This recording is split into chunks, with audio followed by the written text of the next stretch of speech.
تنزيل من رب العالمين.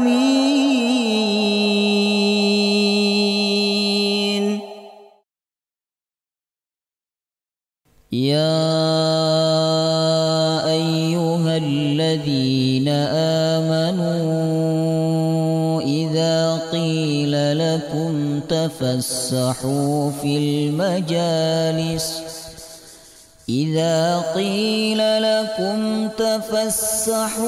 في المجالس فافسحوا يفسح الله لكم، وإذا قيل انشزوا فانشزوا يرفع الله الذين آمنوا منكم والذين أوتوا العلم درجات، والله بما تعملون خبير.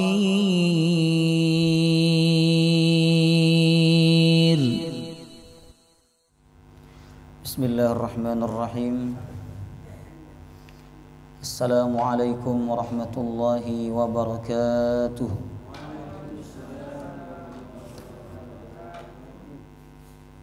الحمد لله رب العالمين، نحمده ونستعينه ونستغفره، ونعوذ بالله من شرور أنفسنا ومن سيئات أعمالنا.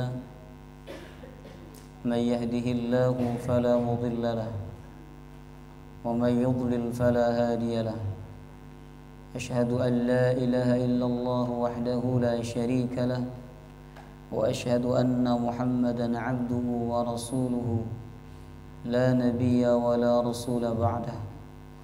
اللهم صل وسلم على نبينا محمد وعلى آله وصحبه أجمعين. سبحانك لا علم لنا إلا ما علمتنا إنك أنت العليم الحكيم. اللهم إنا نسألك علما نافعا ورزقا طيبا وعملا متقبلا، آمين يا رب العالمين. Alhamdulillah, kita bersyukur kepada Allah Subhanahu wa ta'ala atas segala nikmat yang Allah berikan kepada kita semua. Salah satu nikmat yang wajib untuk kita syukuri yaitu nikmat Al-Quran, nikmat yang sangat agung, nikmat yang sangat mulia. Siapa yang mendapatkan nikmat ini berarti dia telah mendapatkan nikmat yang besar dari Allah Subhanahu wa ta'ala. Semoga Allah Subhanahu wa ta'ala selalu membimbing kita semua untuk istiqamah bersama Al-Quran. Amin ya rabbal alamin. Kita melanjutkan tafsir surah Al-Baqarah. Sekarang ayat berapa tafsirnya? 223. A'udzu billahi minasy syaithanir rajim. A'udzu billahi minasy syaithanir rajim. Nisa'ukum harthun lakum fa'tu harthakum anna syi'tum.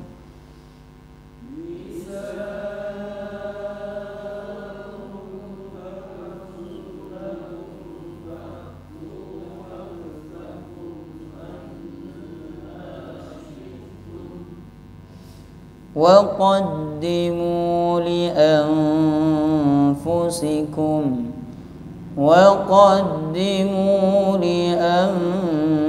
لأنفسكم واتقوا الله واعلموا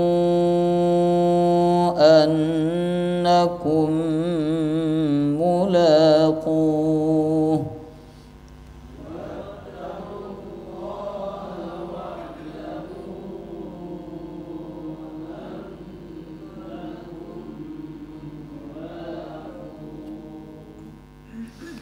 وبشر المؤمنين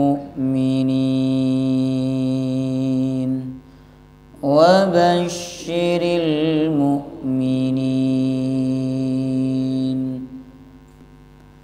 Saya terjemahkan dulu 223 ya. Nisaukum, wanita-wanita kalian.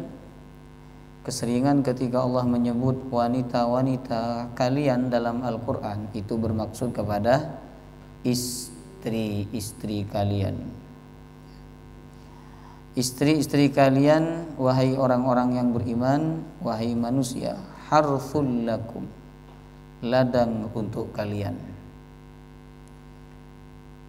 Jadi istri di dalam ayat ini diumpamakan seperti ladang bagi seorang laki-laki. Kemudian Allah menyatakan fa'tu harthakum, maka datangilah ladang kalian. Jangan dibiarin, harus didatangi ladangnya. Anna syi'tum, semau kalian.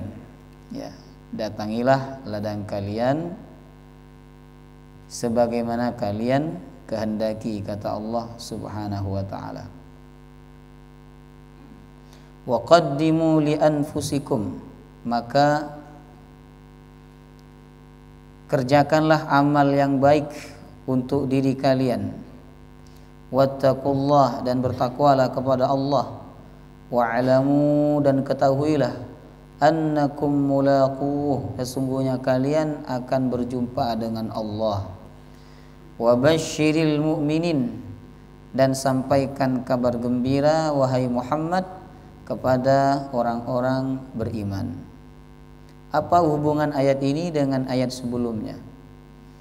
Ayat sebelumnya berbicara tentang apa? Ya, larangan apa? Larangan menggauli istri ketika istri dalam keadaan haid, ya. Tapi ketika istri itu sudah suci dari haidnya, maka seorang laki-laki diperintahkan oleh Allah untuk mendatangi istrinya dari tempat yang telah ditetapkan oleh Allah Subhanahu wa ta'ala. Nah, bahkan di ayat 223 ya, tidak hanya diperintahkan oleh Allah untuk mendatangi dari tempat yang telah ditetapkan oleh Allah, tetapi Allah juga memerintahkan untuk menggauli, mendatangi anna syi'tum di ayat 223. Fa'tu harthakum anna syi'tum.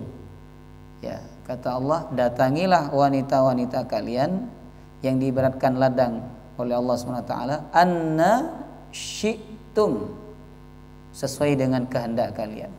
Ya. Seperti apapun cara kalian mendatangi, yang penting di tempat yang telah ditetapkan oleh Allah SWT, maka boleh kalian lakukan. Nah, itulah hubungan ayat 223 dengan ayat sebelum. Jadi ayat 223 ini masih berbicara tentang istri, ya, status istri. Yang di ayat 222 status istri ketika dalam keadaan haid. Sedangkan 223 status istri itu ketika dalam keadaan suci, ya, boleh diperlakukan seperti apapun oleh suaminya, ya, ketika dia mendatangi istrinya. Paham? Sudah paham? Alhamdulillah. Kalau sudah paham berarti selesai pengajiannya ini. Baik Bapak Ibu, saya ingin menyampaikan dulu tentang sebab turunnya ayat 223. Sebagaimana ayat sebelumnya memiliki sebab turun, ya. Jadi kan di ayat sebelumnya orang Yahudi itu kalau istrinya haid, mereka tidak mau tinggal satu rumah dengan istrinya, mereka tidak mau makan dengan istrinya, ya. Mereka betul-betul menjauhi istrinya. Maka Allah turunkan ayat 222, jemaah rahimakumullah, untuk merespon kebiasaan orang Yahudi itu bahwa tidak betul, kata Allah, kebiasaan seperti itu.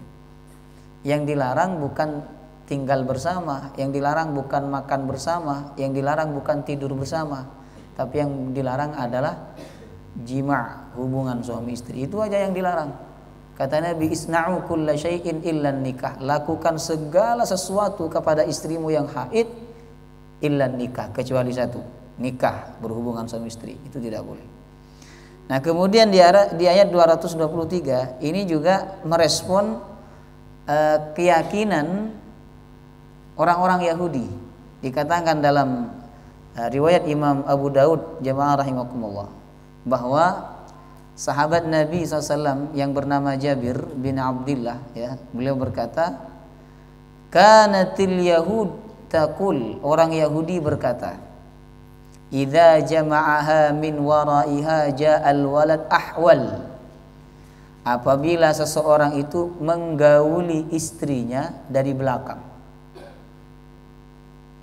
Menggauli istrinya dari belakang, bukan dari dubur, ya. Maksudnya tetap dari tempat yang diperbolehkan, cuman dari belakang, jemaah rahimakumullah. Kata orang Yahudi apa? Ja'al walad ahwal, nanti anaknya akan juling. Itu keyakinan orang Yahudi. Jadi ada rumor di kota Madinah saat itu, jemaah rahimakumullah, bahwa siapa yang mendatangi istrinya dari arah belakang, ya, walaupun di tempat yang dihalalkan oleh Allah, maka anaknya nanti akan menjadi juling. Nah, dulu di pondok saya sempat mendengar pendapat yang seperti ini. Jadi ada pendapat seorang guru, seorang ustadz yang menyatakan bahwa jika menggauli istrinya dari arah belakang, bukan dari arah depan, ya, maka nanti anaknya menjadi juling. Sehingga kami dulu di pondok yang belum paham mendalam, ya, ketika melihat anak yang juling itu kita curiga, oh ini orang tuanya pasti begini-begini, gitu kan. Nah, ternyata jemaah rahimakumullah, kalau menurut hadis ini, ya, yang punya keyakinan seperti itu bukan orang Islam, ya. Itu keyakinan yang muncul dari orang Yahudi, ya, dari orang Yahudi. Maka untuk merespon ucapan orang Yahudi ini, Allah turunkan ayat 223. Kata Allah, nisa'ukum harthul lakum fa'tu harthakum anna syi'tum. Istri kalian itu ibarat ladang untuk kalian. Silahkan kalian datangi sesuai kehendak kalian. Mau datang dari depan, dari samping, dari belakang, terserah, kata Allah. Jadi tidak ada efek apa-apa mau datang dari depan. Oh, enggak ada efek atau pengaruh apa-apa untuk anak yang dilahirkan. Oh, kalau dari depan nanti anaknya begini, kalau dari samping anaknya begini, kalau dari belakang anaknya begini. Enggak ada, jemaah rahimakumullah, ya, enggak ada efek apa-apa. Tidak ada pengaruh apa-apa untuk anak yang nantinya akan dilahirkan, ya. Karena Allah mengatakan nisa'ukum harthul lakum fa'tu harthakum anna syi'tum. Silakan kalian datangi sesuai yang kalian inginkan. Mau dari atas, mau dari bawah, mau macam-macam, terserah, dan itu tidak ada pengaruh apa-apa untuk anak yang akan dilahirkan oleh istri kalian. Paham? Jadi itu merespon keyakinan orang Yahudi. Makanya Allah turunkan ayat ini, Bapak Ibu. Walaupun pembahasan ini pembahasan yang cukup tabu, ya, tapi Al-Quran menyatakan innallaha la yastahi minal haq. Allah itu tidak malu untuk menjelaskan kebenaran, apalagi merespon keyakinan yang enggak. Kalau datang dari samping, naik dari samping nanti anaknya perempuan. Kalau naiknya dari kanan nanti anaknya laki-laki. Kalau naiknya dari atas gimana? Kalau naiknya dari bawah bagaimana? Ini kan tentu keyakinan yang tidak ada dasarnya, jemaah rahimakumullah. Masalah laki-laki atau perempuan itu bukan dari cara naiknya, dari sebelah mana naiknya, enggak ada itu hadisnya. Laki-laki perempuan itu memang sudah ditetapkan oleh Allah Subhanahu wa taala. Ya, itulah sebab turunnya 223. Kemudian di dalam ayat ini, Bapak Ibu, Allah menyatakan nisa'ukum harthul lakum. Istri-istri kalian, bukan istri kalian, tapi istri-istri kalian. Nisaukum, karena kalian berarti menyebutnya istri-istri ya. Allah mengibaratkan istri-istri kalian itu harthul lakum, ladang, tanah tempat kalian bercocok tanam. Nah, kenapa istri itu ibarat ladang, harth ya, harthun artinya ladang. Kenapa? Apa hikmahnya? Allah mengibaratkan wanita itu seperti ladang. Kalau di ayat-ayat sebelumnya istri itu diibaratkan apa? Di ayat-ayat sebelumnya, ayat tentang puasa, nisahunna libasul lakum, apa lanjutannya? Wa antum libasul lahun. Istri-istri kalian itu ibarat pakaian untuk kalian, dan kalian suami ibarat pakaian untuk istri-istri kalian. Nah, di ayat ini istri diibaratkan seperti ladang.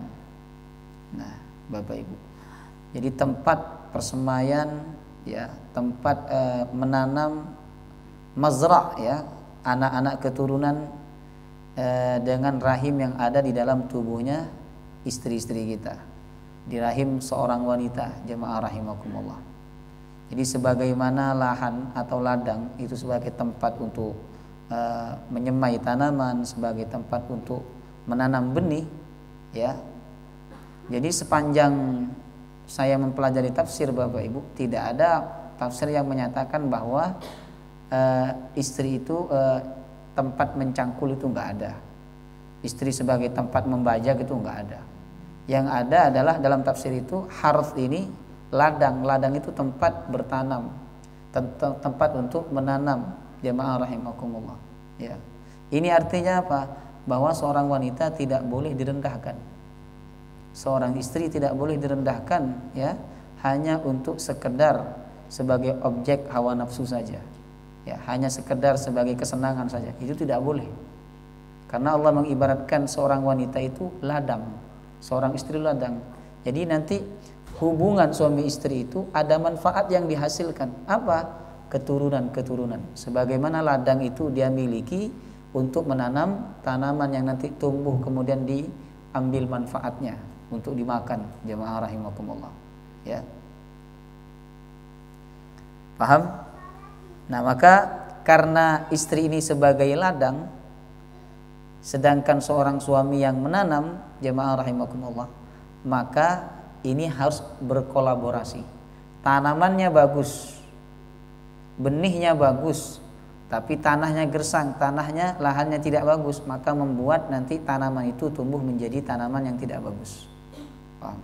Atau ladangnya, tanahnya bagus, tetapi benihnya yang tidak bagus, maka sama nanti ketika tumbuh juga menjadi tidak bagus ya, kurang sempurna, jemaah rahimakumullah.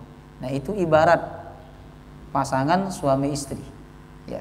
Jadi kalau dua-duanya sama-sama bertakwa kepada Allah, suaminya bertakwa, istrinya bertakwa, maka keduanya nanti akan melahirkan anak-anak yang bertakwa kepada Allah Subhanahu wa taala.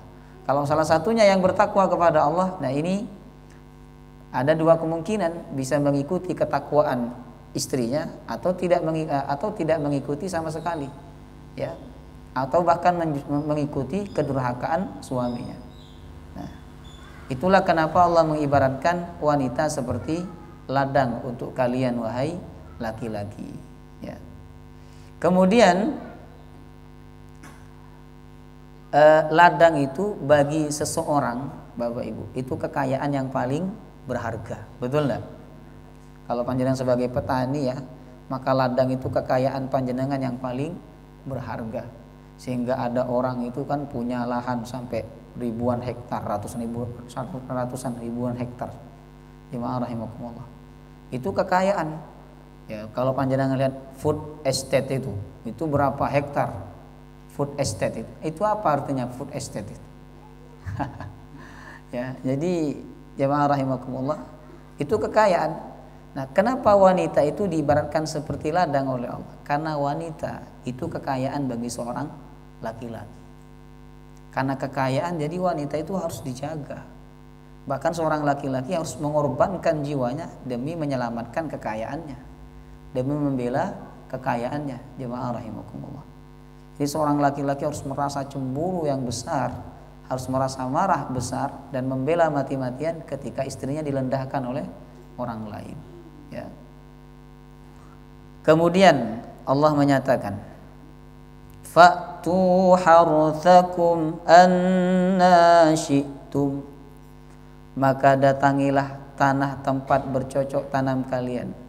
Jangan dibiarin, kata Allah, datangi. Anna syi'tum, sebagaimana saja kalian kehendaki. Seperti apa saja kalian menghendakinya untuk mendatanginya, silakan, kata Allah, datangi. Karena istri kalian itu halal bagi kalian, ya. Jadi ayat ini menunjukkan bahwa seorang suami boleh menggauli istrinya, Bapak Ibu, melalui farjinya dari arah mana saja, dari arah depan, dari arah belakang, atas, bawah, boleh. Tidak ada larangan dari Allah. Yang dilarang itu adalah dari dubur.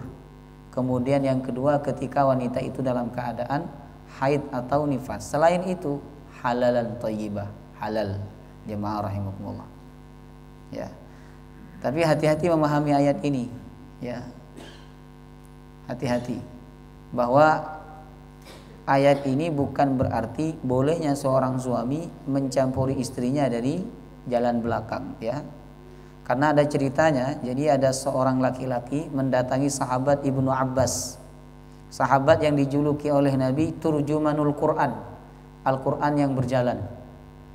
Nah, laki-laki itu berkata, wahai Ibnu Abbas, saya ingin bertanya kepada Anda.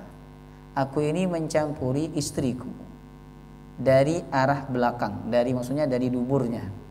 Sementara aku mendengar Allah berfirman, nisa'ukum harthul lakum fa'tu harthakum anna syi'tum. Dari firman itu saya berkesimpulan bahwa wanita itu didatangi dari jalan mana saja diperbolehkan, karena Allah mengatakan fa'tu harthakum anna syi'tum. Datangilah wanita-wanita kalian sesuai yang kalian inginkan. Apa kata Abdullah bin Abbas, ya? Wahai orang yang bodoh, katanya. Jadi dia dikatakan bodoh karena dia menafsirkan ayat Al-Quran semaunya sendiri, Bapak Ibu. Padahal ayat Al-Quran itu butuh hadis Nabi SAW. Hadis Nabi butuh ayat Al-Quran. Jadi ada ayat-ayat Al-Quran yang kelihatannya semuanya boleh, padahal kalau merujuk kepada hadis Nabi ada batasannya. Jadi hadis Nabi itu hadir untuk membatasi keumuman ayat Al-Quran. Jadi ayat ini kan kalau kita baca ayat saja, tentunya boleh mendatangi seorang istri dari jalan belakang, kan? Karena ayatnya anna syi'tum, sesuai yang kalian inginkan. Nah, tapi kan dalil itu bukan hanya ayat Al-Quran, ada hadis. Nah, hadis diturunkan oleh Allah salah satunya untuk membatasi keumuman ayat Al-Quranul Karim. Nah, dalam hadis disebutkan bahwa Allah melaknat seorang laki-laki yang mendatangi istrinya dari jalan belakang. Makanya Abdullah bin Abbas mengatakan, wahai orang bodoh, ya. Yang dimaksud dengan firman Allah nisa'ukum harthul lakum fa'tu harthakum anna syi'tum, ya, itu maksudnya posisi, bukan jalan, ya, tapi posisi. Mau dari belakang, dari depan, dari atas, dari posisi. Yang penting dari jalan yang diperbolehkan oleh Allah, maka boleh kalian melakukannya kepada istri kalian. Itu yang dimaksud, kata Abdullah bin Abbas, ya. Nah, ini masuk dalam kategori adab-adab berhubungan suami istri, Bapak Ibu. Jadi adab salah satunya adalah tidak boleh menggauli dari jalan belakang. Sebenarnya banyak sekali, ya, adab-adab seorang muslim ketika mereka melakukan hubungan suami istri, ya. Apa saja adab-adabnya? Nah, ini penting. Islam ini agama adab. Mau masuk WC aja ada adabnya. Mau makan ada adabnya. Mau tidur ada adabnya. Begitu juga berhubungan suami istri ada adab-adabnya. Kenapa Allah menghadirkan adab-adab itu? Supaya kita nggak sama dengan binatang. Jemaah rahimakumullah. Binatang itu nggak ada aturan hidup, ya. Seperti kucing, nggak ada aturan dia hidupnya, jemaah rahimakumullah.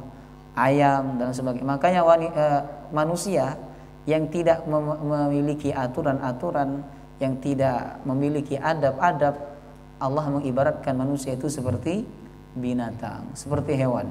Supaya berhubungan suami istri itu tidak seperti hewan, tidak seperti binatang, ya, maka Allah dan Rasulnya menyebutkan, mengajarkan adab-adab, ya. Apa saja adab-adabnya? Pertama, Bapak Ibu, berhubungan suami istri itu hendaklah diniatkan semata-mata mengharapkan ridho Allah, untuk menjaga diri dari perkara-perkara yang haram, dari zina, ya. Dengan kita meniatkan seperti itu, ya Allah, aku berhubungan suami istri ini untuk menjaga diri dari perkara yang haram, ya, maka berhubungan suami istri itu akan mengandung pahala dari Allah. Jadi pahala itu tidak hanya sholat, tidak hanya puasa, Bapak Ibu, tapi berhubungan suami istri itu juga bisa mengandung pahala. Ini sebagaimana hadis riwayat Imam Muslim. Kata Nabi, wa fi bud'i ahadikum shadaqah. Di dalam kelebihan kalian, maksudnya mohon maaf, di dalam kemaluan kalian ada sedekah, ada pahala sedekah. Sahabat bertanya kepada Rasulullah, ya Rasulullah, bila kami mendatangi istri kami, apakah kami dapat pahala? Nabi kemudian bertanya balik kepada sahabatnya, bagaimana pendapat kalian bila kalian meletakkan kemaluan kalian kepada sesuatu yang haram, apakah kalian dapat dosa? Iya, kata mereka. Nah, berarti kalau kalian meletakkan kemaluan kalian kepada yang halal, maka kalian dapat pahala. Jamaah rahimakumullah. Jadi berhubungan suami istri itu bukan hanya sekedar memuaskan hawa nafsu, tetapi di situ ada nilai-nilai pahala, nilai-nilai kebaikan. Asalkan kita melakukannya dengan niat mengharapkan ridha Allah dan menjaga diri dari perbuatan yang diharamkan oleh Allah Subhanahu wa taala. Ya. Kemudian yang kedua, adabnya adalah membaca doa yang telah dicontohkan sebelum melakukan hubungan suami istri. Hafalkan panjenengan doanya. Jangan bilang enggak hafal. Ya, sudah menikah puluhan tahun tapi enggak hafal doa berhubungan suami istri. Ya. Apa bedanya dengan binatang, Bapak Ibu? Binatang itu kalau mau berhubungan baca doa no badan. Hah? Kalau kucing mau berhubungan dengan lawannya mau baca doa enggak? Enggak kan? Nah, kalau manusia mau berhubungan dengan istrinya dan dia tidak baca doa, apa bedanya dengan binatang? Ya. Jadi berdoa dulu. Ini sebagaimana yang dicontohkan oleh Rasulullah SAW. Nah, kata Nabi dalam hadis yang sahih riwayat Imam Al-Bukhari, ya, Bismillahi Allahumma jannibna syaitan wa jannibish syaitan ma razaqtana. Ya Allah, bismillah dengan nama Allah. Allahumma, ya Allah, jannibna syaitan, jauhi kami dari syaitan, jauhi hubungan ini dari syaitan. Wa jannibish syaitan ma razaqtana, dan jauhkanlah syaitan terhadap apa yang kau berikan kepada kami dari keturunan. Kata Nabi, siapa di antara kalian ketika hendak mendatangi istrinya lalu dia membaca doa ini? Kalau melihat hadis ini, yang sunnah membaca doa ini adalah seorang suami. Ya. Siapa di antara kalian yang ingin mendatangi istrinya lalu membaca doa tadi, Bismillahi Allahumma jannibna syaitan wa jannibish syaitan ma razaqtana, apa kata Nabi? Faqudiya bainahuma walad lam yadurruhu. Lalu dia dikaruniai seorang anak, maka anak itu tidak akan bisa dipengaruhi oleh syaitan. Anaknya tidak akan dibahayakan oleh syaitan. Makanya jangan asal berhubungan suami istri, Bapak Ibu.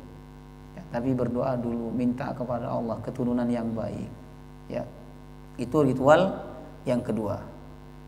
Kemudian yang ketiga, adabnya jemaah rahimakumullah adalah menggauli dari tempat yang telah ditentukan oleh Allah. Ya, tidak boleh menggauli istri dari tempat yang dilarang oleh Allah Subhanahu wa taala.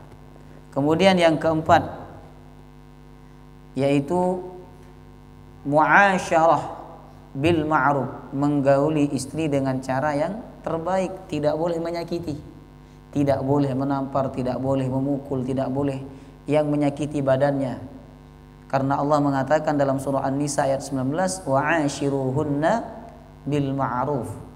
Gaulilah istri kalian, pergaulilah istri kalian bil ma'ruf, dengan cara yang baik. Dengan cara yang baik, jangan menyakiti, jangan menzalimi, ya. Kemudian yang kelima, tidak menggauli istri ketika dalam keadaan haid atau nifas. Ini dalilnya ada di ayat yang kemarin kita bahas, yaitu Al-Baqarah 222. Jadi 22 ini bicara tentang wanita yang haid yang harus dijauhi, ya. Kemudian yang keenam, adabnya adalah jangan disebarkan apa yang terjadi antara kalian dengan istri kalian. Hukumnya haram, Bapak Ibu. Jadi seorang laki-laki tidak boleh bercerita kepada temannya tentang hubungannya dia dengan istrinya, tentang dia ketika menggauli istrinya, tidak boleh. Itu hukumnya haram. Demikian pula seorang wanita tidak boleh bercerita kepada temannya tentang bagaimana hubungan dia dengan suaminya, karena itu bagian daripada privasi, ya, bagian daripada sesuatu yang harus dirahasiakan, jemaah rahimakumullah, ya. Sebagaimana sabda Nabi riwayat Imam Muslim, inna min asyarrin nas indallah manzilatan yaumal qiyamah ar-rajul yufdi ila imra'atihi wa tufdi ilaihi thumma yanshuru sirraha.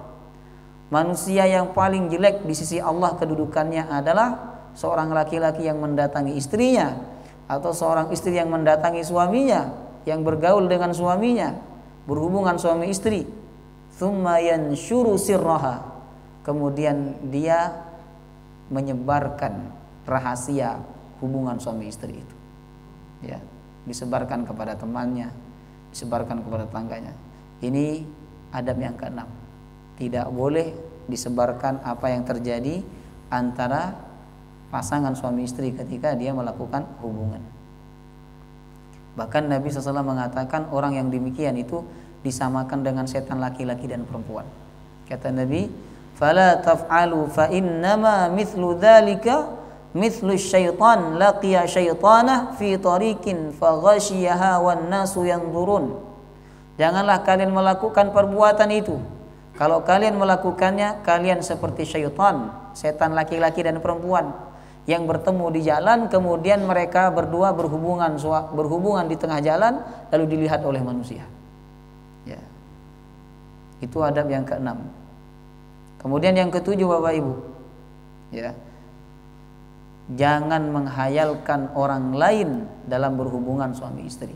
Itu hukumnya haram. Hukumnya apa? Haram. Seorang suami menggauli istrinya, tetapi dia menghayalkan wanita lain, hukumnya haram. Seorang istri menggauli suaminya, tapi dia membayangkan laki-laki lain, maka hukumnya haram. Dan itu termasuk zina pikiran. Walaupun kemaluannya dia tidak berzina, tapi pikirannya berzina. Karena zina itu tidak hanya pada kemaluan. Nabi menyebutkan dalam hadis riwayat Imam Ahmad bahwa zina itu macam-macam. Ada mata berzina, ada hati berzina. Fazinal aini an-nadhar, kata Nabi. Zina mata itu adalah melihat. Wa zinal qalbi at-tamanni. Sedangkan zina hati, zina pikiran, at-tamanni, yaitu berangan-angan, berhayal. Jemaah rahimakumullah. Jadi hukumnya haram. Istighfar, bertaubat kepada Allah Subhanahu wa taala bila ada seorang laki-laki melakukan hubungan dengan istrinya tapi dia membayangkan wanita lain, harus segera bertaubat. Dan pandanglah wajah istri, laki-laki wajah istrinya, pandanglah dengan pandangan yang rahmat, pandanglah dengan pandangan penuh cinta, bahwa tidak ada wanita yang paling cantik di dunia ini melebihi dari istrinya, ya.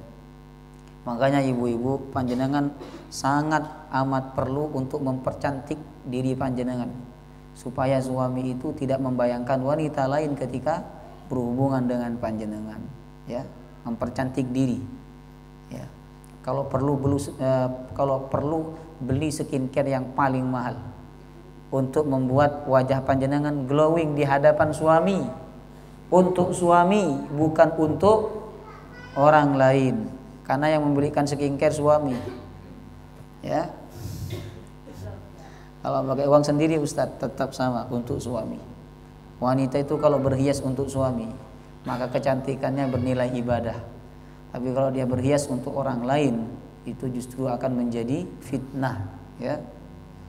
Kemudian yang kedelapan, adabnya adalah dianjurkan untuk berwudu apabila ingin mengulangi jima atau ingin tidur setelah berjima.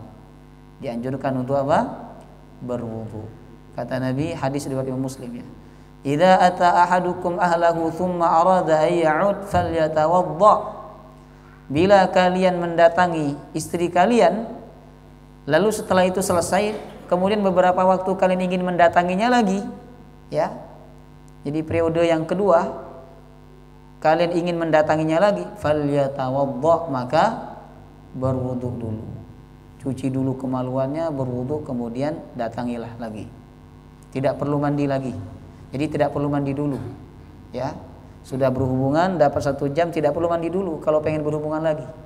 Cukup berwudu, bersihkan kemaluan, setelah itu datangi lagi istri-istri kalian, kata Nabi, ya. Kemudian yang ke-9, jemaah rahimakumullah, adabnya adalah seorang istri wajib melayani suaminya sebisa mungkin kapanpun suaminya membutuhkan.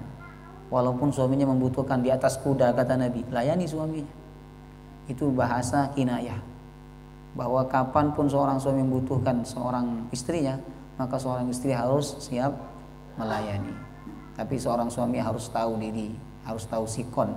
Ya, kalau istri lagi dalam keadaan capek, dalam keadaan sakit, seorang suami tidak boleh memaksakan istrinya, ya. Baik, kalau seorang istri tidak sanggup melayani nafsu suaminya yang begitu tinggi, ya, maka seorang istri harus mempersilahkan, bahkan menyuruh suaminya untuk menikah lagi, ya. Harus wajib seorang istri menyuruh suaminya menikah lagi. Bila dia tidak mampu, mungkin istrinya stroke, ya, mungkin mohon maaf istrinya lemah syahwat dan sebagainya, tidak bisa melayani keinginan suami setiap saat, setiap hari misalnya, maka seorang istri wajib memerintahkan suaminya untuk apa? Menikah lagi. Dia buat surat pernyataan, datang ke KUA, kemudian tanda tangan mengizinkan suaminya menikah lagi, ya. Tanda tangannya sambil marah, dengan ini saya setuju bahwa istri dan seterusnya, suami saya nikah lagi. Nah, itu enggak masalah dan itu dianjurkan, ya. Tapi kalau seorang istri masih bisa melayani suaminya dengan baik, maka seorang istri punya hak untuk melarang, untuk tidak membolehkan suaminya menikah lagi. Itu punya hak. Walaupun ketika suaminya menikah diam-diam tetap sah, ya. Paham?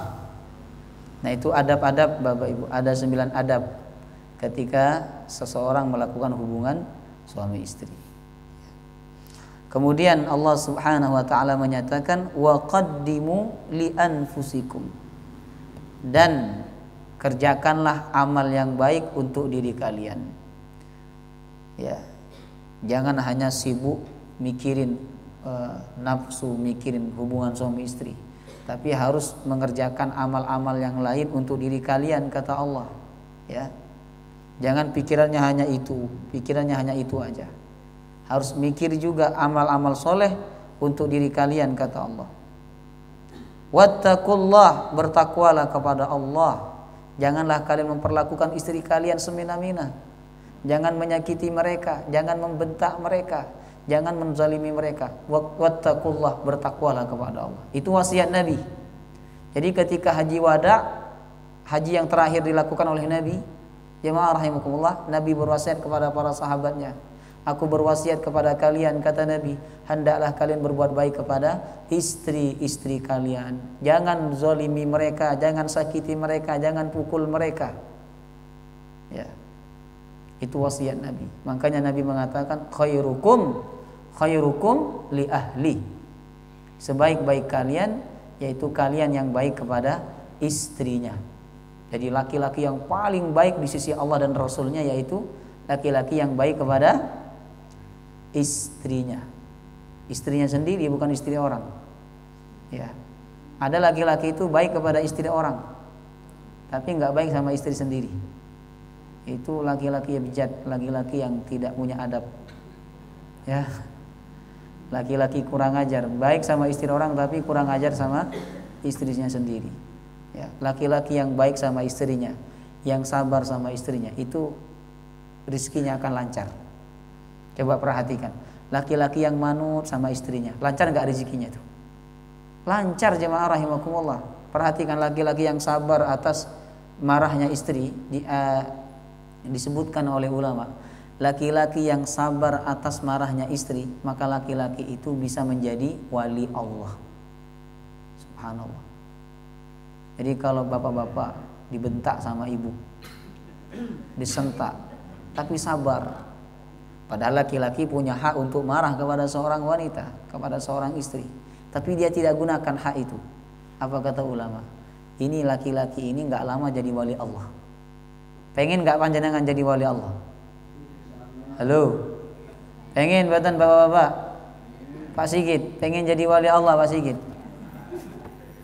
Wali Allah, kekasih Allah, bukan wali murid. Wali Allah. Salah satu amalannya adalah sabar atas marahnya istri, sabar atas kelakuan istri, jadi wali Allah. Nabi Muhammad Rasulullah sabar nggak ketika istrinya marah? Sabar Bapak Ibu. Sebutkan satu hadis, datangkan satu hadis kepada saya bahwa Nabi itu pernah membentak istrinya. Nggak ada. Yang ada istrinya marah tapi Nabi sabar.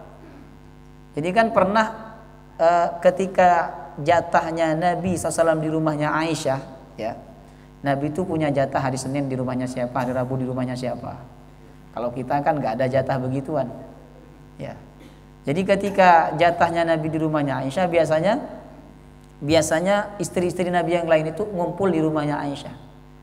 Nah waktu itu ketika Nabi masuk ke rumahnya Aisyah dan sudah ada istri-istri Nabi di situ, ya, Nabi SAW masuk. Pertama tangan yang diambil oleh Nabi, yang disalami oleh Nabi itu pertama adalah tangannya Sofiyah. Padahal hari itu jatahnya Aisyah radhiyallahu anha. Ya. Langsung Aisyah marah, Bapak Ibu. Ini disebutkan dalam hadis Al-Bukhari. Aisyah marah dan Aisyah berkata, Aisyah ini. Bukan wahai Prabowo. Kayak arisan aja, ya. Nah maka kemudian terjadi cekcok, pertengkaran antara Aisyah dengan Sofiyah. Jadi Aisyah cemburu sama Sofiyah. Tapi waktu itu Nabi sama sekali tidak marah kepada Aisyah. Saya membaca hadis ini Bapak Ibu, tambah takut mau nikah lagi saya. Baca hadis ini tambah takut saya mau nikah lagi. Sekarang takut, baca hadis ini tambah takut. Sekelas Nabi aja istrinya begitu, apalagi ustadz ecek-ecek, ya, manusia seperti kita ini, ya tentu tidak akan tenang, ya, ketika melihat antara istri satu dan dua itu cekcok seperti itu. Maka kemudian Nabi keluar ke masjid, ya. Artinya apa? Nabi itu sabar banget atas kelakuan istri-istrinya. Makanya orang yang sabar atas kelakuan istrinya, itu ulama menyebut dia akan menjadi wali Allah. Allah akan lancarkan rezekinya, Allah akan sukseskan hidupnya kalau dia sabar sama istrinya. Ini ada cerita nyata. Saya itu ada jemaah ibu-ibu, ya, dan saya pernah ngisi pengajian keluarga di rumahnya. Nah itu istrinya itu kalau marah sama suaminya itu nggak lihat kondisi, nggak lihat keadaan, mau di depan orang dimarahi suaminya. Dan ketika marah sama suaminya apa? Koniku. Kon itu kan bahasa Jawa yang paling halus itu. Yang paling kasar. Tapi saya perhatikan suaminya sukses Bapak Ibu. Jadi direktur suaminya. Oh, saya menyimpulkan ternyata mungkin berkah disentak sama istrinya tapi dia sabar. Sehingga dia jadi direktur itu. Jadi sabar atas kelakuan istri itu akan membuat seorang suami menjadi wali Allah. Ya. Makanya Allah mengatakan wattaqullah, wahai para suami, bertakwalah kalian kepada Allah, jangan perlakukan istri kalian semena-mena. Wa'lamu annakum mulaquh, ketahuilah bahwa kalian semua akan bertemu dengan Allah untuk mempertanggungjawabkan bagaimana perlakuan kalian kepada istri-istri kalian. Wa basyiril mu'minin, dan sampaikan kabar gembira kepada orang beriman bahwa mereka nanti ketika menghadap Allah mereka akan dapat syurga. Wallahu taala alam bissawab. Ada pertanyaan? Monggo.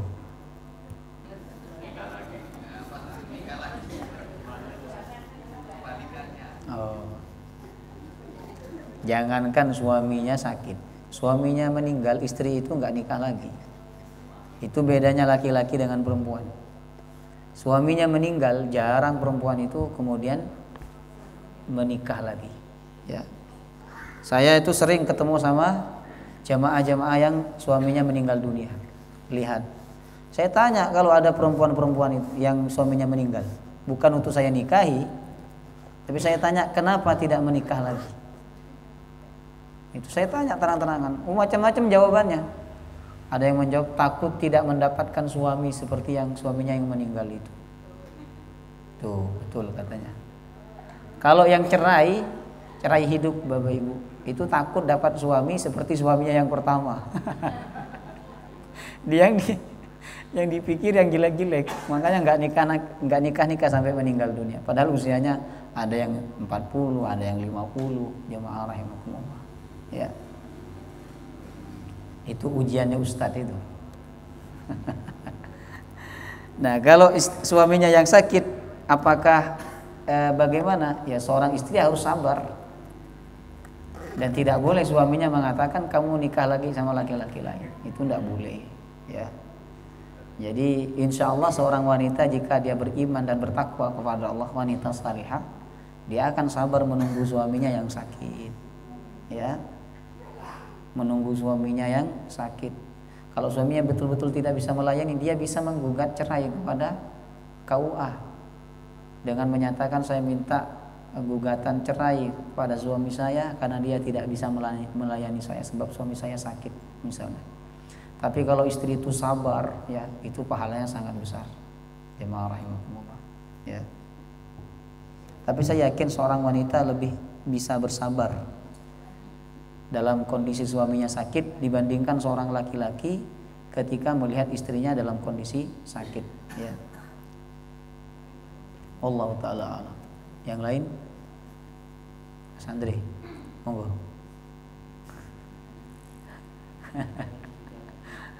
Nah, baik. Kalau tidak ada lagi pertanyaan, insyaallah kita lanjut pekan depan ayat 224, ya. Tentang sumpah, jemaah rahimakumullah. Subhanakallahumma wa bihamdika asyhadu an la ilaha illa anta astaghfiruka wa atubu ilaik. Wassalamu alaikum warahmatullahi wabarakatuh.